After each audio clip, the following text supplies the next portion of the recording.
because you do so many of the things that happen when you tap into the soul. You know, you do the music, you do the magic, you do the TV, you do the radio, you do authoring. But I mean, these books that you have out are fantastic. Now, what was your first book, and how did that come about?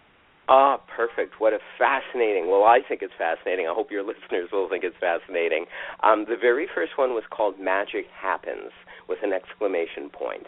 And part of the reason for the title was, well, people from Winnipeg and certain people from the States will remember Magic Mike Likey, Dr. Michael Likey, and they'll buy the book Magic Happens.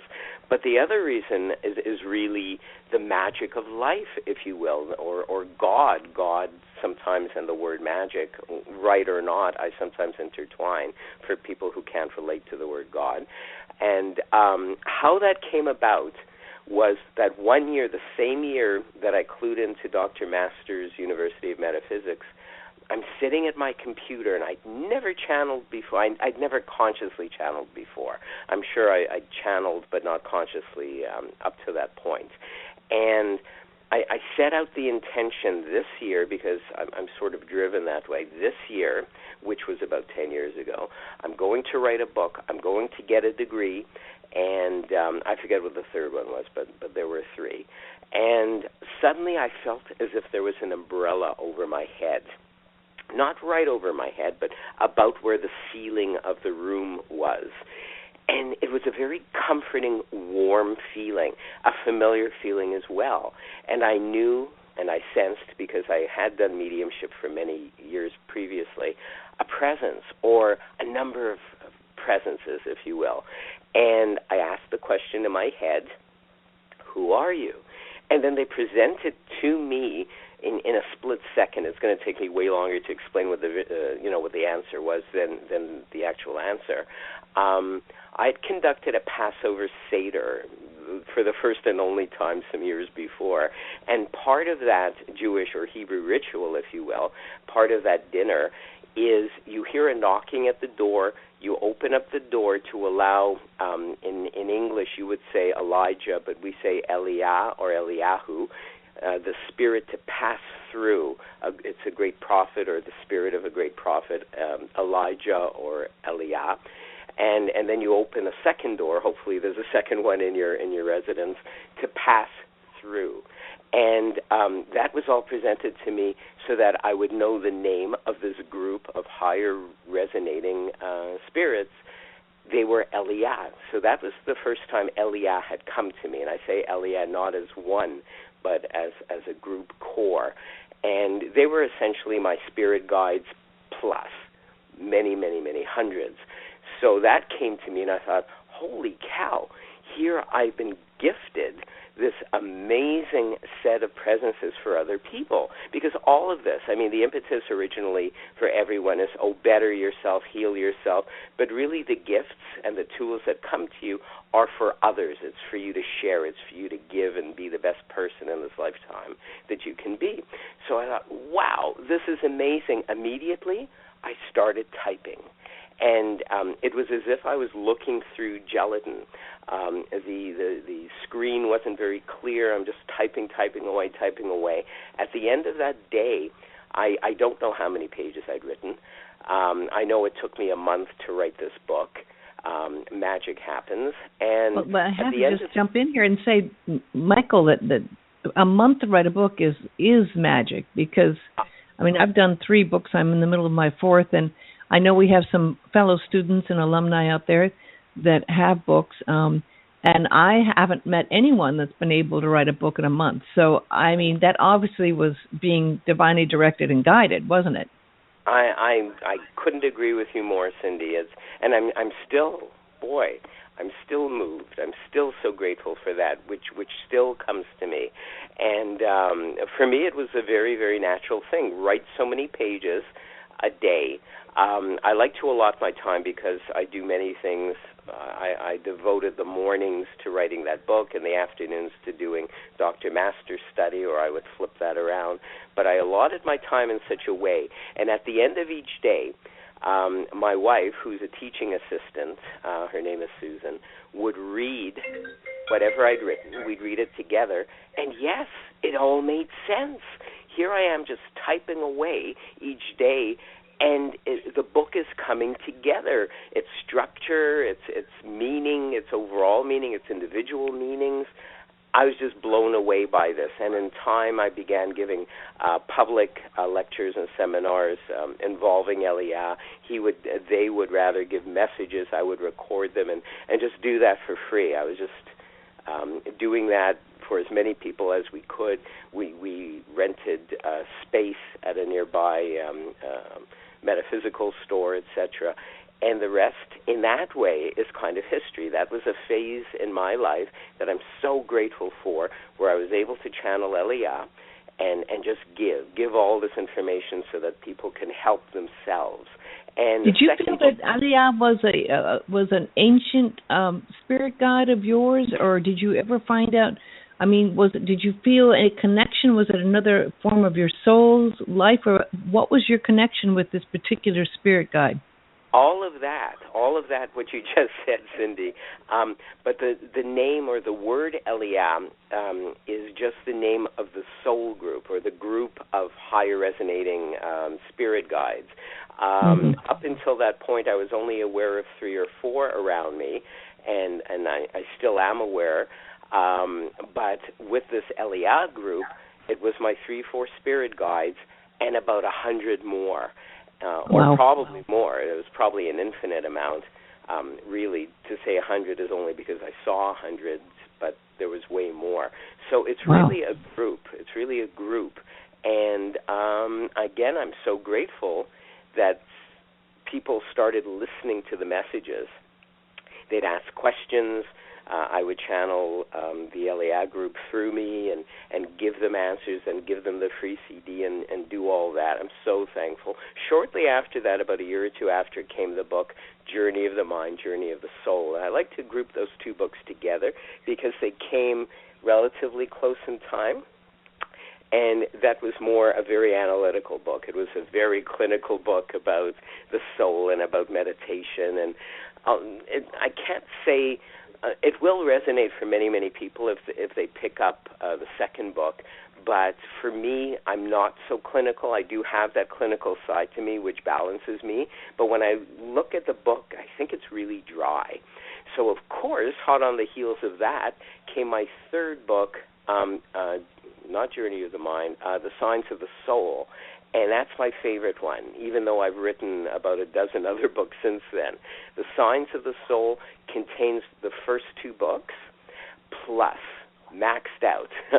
And it contains information on affirmative or scientific prayer, mystical meditation, all that you would need to heal yourself. But I caution people, they have to do the work. A lot of people in New Age or New Thought think, and those 2 words are not the same. I advise people that as well. New Age is not New Thought. That when you pursue a self-help modality, you really have to work it. It's not like someone comes with a magic wand, if you will, and taps you on the head and you're healed. You have to work the technique or the techniques. You have to study them. They have to become a part of yourself so that you can just naturally do them. And sometimes that takes many years. Sometimes a person will log in, if you will, right away to the technique and relate to it. But you got to keep it up. You just can't do it once and think you're cured or healed or childhood issues are resolved. It takes many, many, many, many, many times and many years of growth.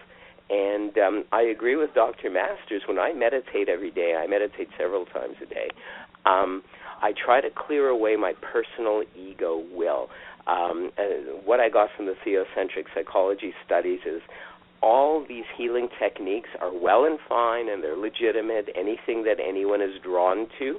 But if you don't clear away your personal ego will, that's your human mind, thoughts that kind of trouble you consciously or not, you're not going to ascend, or you're not going to be the best you can be. You're not going to be completely in God mind or universal mind so that you can give of your total, of your higher self. So clearing away the personal ego will, clearing away karma. And karma isn't what a lot of people think. It's not retribution, if you will. You do a bad deed, something bad happens to you. It's cause and effect. It's got no mind. There's no evil or good behind karma. It's sort of like, well, a reaction to an action, if you will. So if you do something, these are the consequences. That's all it is.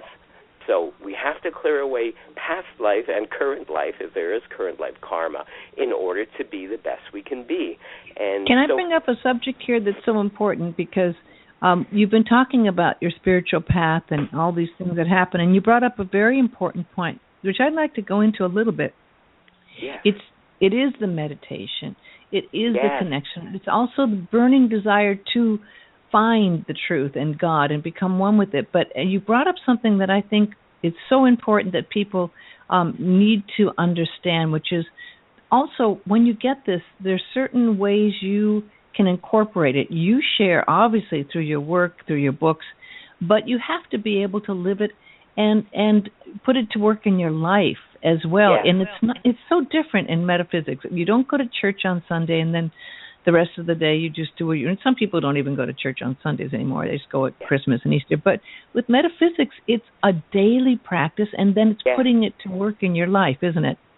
Exactly. It's a living it. It's not just knowing the information. It's not just practicing the information. It's actually living the information. It's the difference oftentimes between knowing something and believing something. And being something. And exactly, and being with a capital B, if you will. So yes, and I found that at first, mistakenly, to be the hardest thing, until I stepped back and I realized, oh, I'm already living it. All I have to do is just keep on being who and what I feel right about, and I'm sharing, and I'm touching people. I didn't even realize I was moving and touching people in ways. But then if you stop, ego can come in and play a part a little bit. Then you could start to think more of yourself than you really are. And yet we are the greatest because we are part of God and God is part of us. But if you just carry on and live, I like to call it your authentic self, if you will, and just do the things that are you, much like you, Cindy. You're one of the greatest people I admire because, and you remind me a little bit of me, you're a true artist. You allow, if you will, source or divine energy to flow through you in your music, in your radio show, in your artwork, in your poetry. I can go on and on. But I genuinely mean that. I'm not just trying to compliment you. Well, I thank you. But this is, no pun intended, the master path. I mean, if we are trying to really embody the master and the God and live it, I mean, we are given, as you have been given, these gifts, a dozen ebooks out, and these wonderful gifts you've been given. That is the master that we are walking, and we are on the master path. And there comes some point, and it looks like you've already reached that, Michael, to me. There's the point of this wonderful learning and the searching and the burning for information, but then there comes some point on the path where you realize, okay, I have all of this. I have all of the tools. Now, where am I going to take these tools and use them for the best and the most way I can help humankind? And that means you've already gone through a lot of the trial by fire where you can be trusted enough by the masters and God to live it. And you've been able to do it through your, we didn't even go into your TV show, your radio show, your talking. It's a big responsibility. So I would like you to tell other people who are listening, because you are at that master path where you can teach and help others, how you go about really doing this. Because it's not an easy thing for people. But I mean, there's so many people who would just love to be able to put out just one book or be able to give just one talk. And here you are doing all of these. So can you give some guidelines? Maybe it even goes into the transcendent system. Can you give some guidelines how you do that? I sure can, and I guess transcendence does come into it. It's essentially getting out of your own way, getting out of your own ego mind that always says, oh, I can't do that, or there's not enough money, or I'm not good enough. That's all BS, if you'll pardon the expression.